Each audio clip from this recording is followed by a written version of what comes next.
بسم الله والصلاة والسلام على رسول الله. كان في أغنية كده لحمادة هلال كانت بتقول: لكل حاجة حلوة عمرها قصير، لكل حاجة حلوة عمرها قصير. هو ده حال منتخباتنا العربية في أول ماتشات لكل منتخب فيهم في دور المجموعات. فعلا الأغنية دي بتعبر عن كل ده. حبايبي واخواتي، عاملين ايه؟ اخباركم ايه؟ مبسوط ان انا شفتكم، مبسوط ان انا معاكم بعد ما عدى اول دور. يعتبر النهارده الختاميه بتاعت اول دور في دور المجموعات. جايين النهارده هنتكلم على المنتخبات العربيه بعد ما كل فرقه لعبت ماتش، اول ماتش لكل منتخب. هو ليه؟ سؤال بس هنبدا بيه، واتمنى الرد دايما في الكومنتات على السؤال ده. هو احنا ليه دايما بنبدا الشوط الاولاني ما فيش زينا، مسيطرين ومستحوذين واحيانا فايزين واكتر الاوقات متعادلين؟ ليه دايما بننزل الشوط الثاني ولا كأن حصلت حاجه في الشوط الاولاني ده خالص؟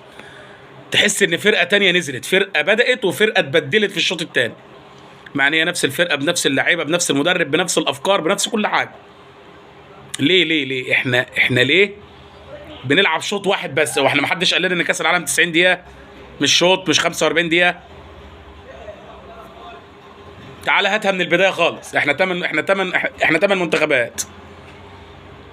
قطر في الاول قصاد سويسرا، برغم ان جه فيها جون في الدقيقه 17 الا انه كان خطا، وهي كانت مستحوذه وكانت قادره تقف على رجليها وكانت قادره تعمل ماتش، ما حصلش. وفي الاخر اتعادلت في اخر الماتش. ليه؟ طب احنا هنقول مثلا قطر كانت بتلاعب سويسرا، ماشي، من المصنفين، من الناس اللي فوق، بس برضه وده تطور لمنتخب قطر بعد كاس العالم 22 اللي طلعوا فيه من دور المجموعات اللي كان على ارضهم الكاس العالم الاستثنائي. فده تطور ليهم، بس برضه كنت تلعب، انت قادر ولعبت. الماتش اللي بعده المغرب والبرازيل.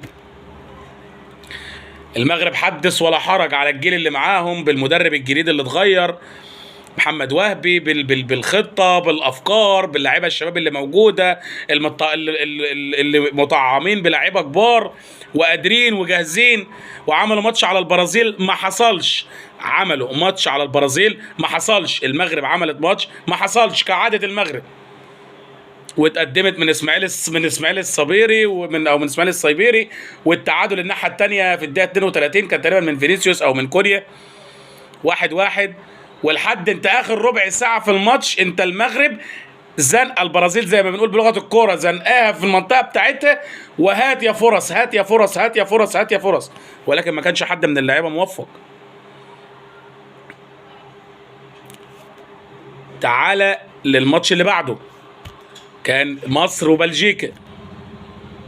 مصر وبلجيكا، احنا كنا بنقول بلجيكا هي الاصعب، ايران نص نص، نيوزيلندا سهل. لا، انت تعالى اتفرج على الماتش اللي كان ما بين نيوزيلندا وايران. ضرب كوره بتتفرج عليها، ضرب قوه بدنيه، استحواذ على الكوره، اجوان، فرص ضايعه. لا فعلا انت كان اسهل ماتش بالنسبه لك هو بلجيكا اللي انت تعادلت فيه، برغم ان انت كنت فايز لحد ده 66. وانا اتكلمت على الموضوع ده في فيديو. انت كنت قادر وواقف على رجلك، وبعد ما جه فيك التعادل انت كنت قادر تجيب تاني. انت كنت تطلع من الشوط الاولاني 2-0 و3-0 وكنت قادر. بلجيكا فلتت منك بنقطة.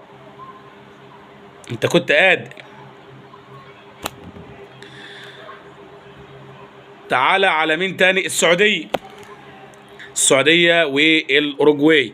الأوروجواي في مرحلة إحلال وتبديل للمنتخب بمساهمة منتخبات تانية موجودة، بمساهمة لاعيبة تانية موجودة كبار، وهم بيحلوا الجيل بتاعهم ب سواريز وكافاني والناس اللي اعتزلت، ما عادش بقى غير فالفيردي، وكان مهاجم ليفربول السابق، مهاجم الهلال الحالي، اللي هو المهاجم اللي كان بتاع ليفربول والهلال. انت اتقدمت، انت انت موجود، انت جاهز، انت لعبت، السعوديه لعبت برغم المستوى السيء اللي هي ادت بيه في التصفيات والمباريات الوديه اللي قبل كاس العالم. عبد الله العمري جاب الجول في الدقيقه 1 وفي الدقيقه 41، وانت كنت ماسك كرة وقادر وبتلعب لحد ما جه جون التعادل في الدقيقه 80 من ماكسي اراوخو او ماكسيميليان اراوخو. انت ايه؟ انت ليه كده؟ انت ليه بتلعب شوط واحد؟ انت ليه بعد ما بتبقى عملت كل حاجه حلوه بتوريني الوحش تاني؟ ليه انت بتوريني الحلو في شوط والوحش في اخره؟ كذلك منتخب العراق قصاد النرويج. ماشي، احنا هنستثني العراق شويه. العراق احنا هنستثني العراق، لان العراق زي ما انا قلت هي زي ما الكل قال هي في مجموعه الموت. فرنسا، السنغال، العراق، النرويج. بس انت فعلا كنت قادر ولعبت شوط اول من اجمل الاشواط اللي اتفرجت عليها المنتخب عربي، لانه هو والمغرب، لان هم كانوا قادرين يوصلوا للجون اكتر من مره وضيعوا فرص اكتر من مره العراق، ولعبوا كوره وطالعين الشوط الاولاني 1-1. ليه الهزه اللي حصلت في الشوط الثاني باربعه؟ مش حتى تغلب فرق واحد، ب4-1. انت ما اتغلبتش، انت ما خسرتش، انت ما خسرتش خساره عاديه. اللي يتفرج على نتيجه المباراه من بره يعرف ان العراق اتمسكت في الماتش، النرويج قتلتها. لا، على العكس، لا، العراق كانت واقفه على رجليه وكانت قادره وكانت قادره تقف على رجليه. ايمن حسين وهالاند جايب جونين وصانع هدف. كان ناقص هالاند بس اللي هو يعمله ان هو يجيب بتاع 6-7 اجوال. ده اللي كان ناقص هالاند، بس هو يعمل كل حاجه. احنا خلصنا العراق. تعالى على الجزائر امبارح والاردن. الجزائر كانت عامله نص ساعه او لحد ما ميسي جاب الجون الثاني تقريبا في الدقيقه 60. يعني كان طالع خسران 1-0 بس الجزائر، بس كان واقف على رجله وبيلعب كوره. تيجي للشوط الثاني 2-0 ميسي، 3-0 ميسي. طب انت فين؟ انت ليه ادائك وحش؟ ليه انت بتلعب شوط واحد بس؟ ليه او 60 دقيقه كاملين على بعض وبتركن ليه؟ بتقف ليه؟ تعالى النمسا قصاد الاردن. انت اول جول للنمسا كانت في الدقيقه كام و20، الجول الثاني في الدقيقه كام و70. انت طالع من الشوط الاولاني 1-0، متعادل في اول الشوط في الدقيقه 3 في الدقيقه 53، جاي فيك الجول الثاني في الدقيقه 75. طب ايه؟ طب ما انت مستحوذ وواقف، مش قادر تكمل بالتعادل، مش قادر تكسب. مفيش منتخب عربي يورينا اي حاجه جديده. تقوم داخل الشوط الثاني شايل 3-1. تونس ده حدث ولا حرج. يا تونس ما جاتش من التصفيات اصلا. يعني يا تونس من بعد التصفيات هي ما لعبتش كوره، مع احترامنا للجميع. يعني هي ما لعبتش كوره. دخلت قصاد السويد. السويد اللي والله الواحد عايز يلطم على وشه من اللي حصل مع تونس ده. السويد اللي ما عرفتش تصعد اصلا من التصفيات، صعدة على بطولة الدوري الأمم الأوروبي الجديد اللي هم عاملينه. لما لقوا الكل صعد قال لك هناخد اللي واخد البطولة، قال لك لا صعد الثاني، اللي كان معاه في النهائي صعد، اللي لعب تحديد المركز الثالث والرابع، اللي فاز بالثالث صعد. تعال نصعد الرابع اللي هو السويد. يعني السويد صعدة كده تذكرة هدية. منتخب مفيش من بعد زلاتان ابراهيموفيتش. سيبك بقى من هتقول لي جوز مهاجمين والكسندر ايزاك وجيوكيريس. اي حد بيشجع ارسنال عارف ان جيوكيريس منتهي او لسه ما رجعش للفورمه بتاعته اللي هو كان فيها اصلا. والكسندر ايزاك بتاع ليفربول من ساعه ما كان في نيوكاسل تمرد عليهم علشان يتنقل من نيوكاسل لليفربول، وهو لحد النهارده ما رجعش ولا لعب كوره. تروح انت قصادهم في شوط في اوله تشيل فيه 3 بس. انت بسم الله الرحمن الرحيم انت في شوط شايل فيه 3. فتونس ما جاتش. يعني نستثني تونس من ال8. تونس ما جاتش. انت قطر اتعادلت مع سويسرا 1-1، ادائها كان 100 فل و10. قطر. المغرب عملت ماتش ولا اروع قصاد البرازيل 1-1 برضه، بعد ما كانت متقدمه المغرب وكانت قادره. بلجيكا ومصر انت جايب الجول ومستحوذ وادائك هايل، حاجه ما كنتش تتوقعها مع العميد، وفي الاخر برضه انت ما قدرتش تحافظ على ال3 نقط ولا على الجون اللي انت جبته. وساعه ما نزل لوكاكو مش هنقول ان هو جاب الجون، هو لبخ الدنيا كلها والكره دخلت جون وتعادلوا، لا وكان ممكن يغلبوا في اخر الماتش كمان. السعوديه ماتش العمر برغم نزول المستوى واقاله هيرفي رينار وتعيين دونيس الخبير في الكره السعوديه، وجه والراجل جاهز وبيلعب، لعب كام ماتش ودي او هو ما لحقش يلعب اللي كان بيلعبهم هيرفي رينار، ما قدرش ان هو يلعب وما قدرش ان هو يأدي، واول ماتش ليه في كاس العالم بالمستوى ده، بالمستوى الهائل اللي هو بدأ بيه، ويجي الشوط الثاني لا اله الا الله، ما تفهمش ايه اللي حصل، ما تفهمش فيه ايه والله. زي ما قلت احنا نستثني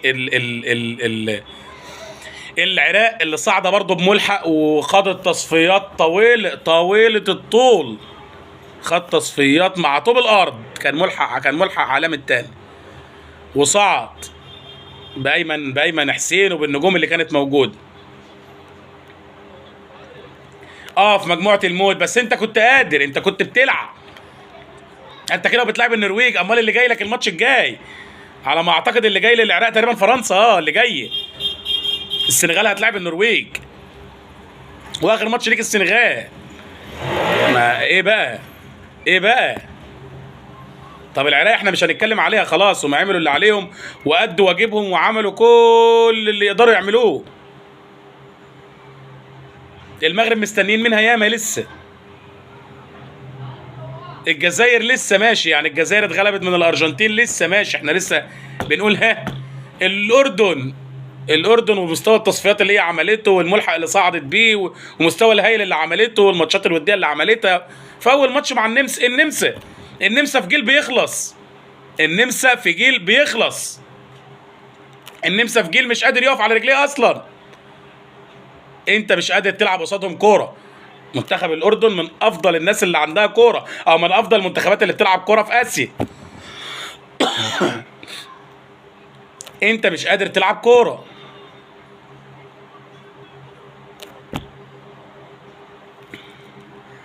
نتمنى التوفيق للمنتخبات العربيه في اللي جاي، لسه في ماتش تاني ولسه في ماتش تالت، لسه معانا كاس العالم لسه ما خلص، لسه معانا في ماتشات كتير ولسه معانا حاجات كتيره نقدر نتكلم عليها. في النهايه بتمنى التوفيق لكل المنتخبات العربيه الثمانيه اللي موجودين، اتمنى لهم التوفيق دايما كلهم، من مصر مصر، تونس، المغرب، الجزائر، السعوديه والعراق والاردن ومين الاخير اسمها ايه،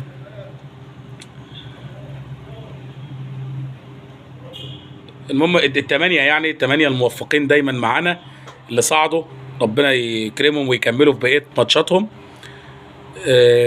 نتمنى لهم دايما التوفيق والصعود، ونتمنى ان هم يعدوا. بس لو بتسأل عن توقعات، لا العراق لا، الموضوع معاها صعب، الاردن بعد الماتش الاولاني الموضوع معاها صعب، الجزائر موضوعها اصعب واصعب، زي ما قلنا العراق، جزائر، الاردن دولت ينساهم، تونس طبعا برضو انساها. لو بتتكلم على اللي عنده فرصه صعود هو المغرب، مصر، السعوديه ممكن، قطر ممكن. بالتوفيق لكل المنتخبات، اشوفكم على خير. اشتراكات، زود اشتراكات، شير الفيديو عشان القناه تكبر بينا ان شاء الله. اتمنى اشوفكم على خير، اتمنى كل التوفيق زي ما قلت للمنتخبات العربيه، بالتوفيق للعميد كابتن حسام حسن مع منتخب مصر، بالتوفيق لكل المدربين، بالتوفيق لكل المنتخبات العربيه. وده اللي كان عندي، اشوفكم على خير، سلام.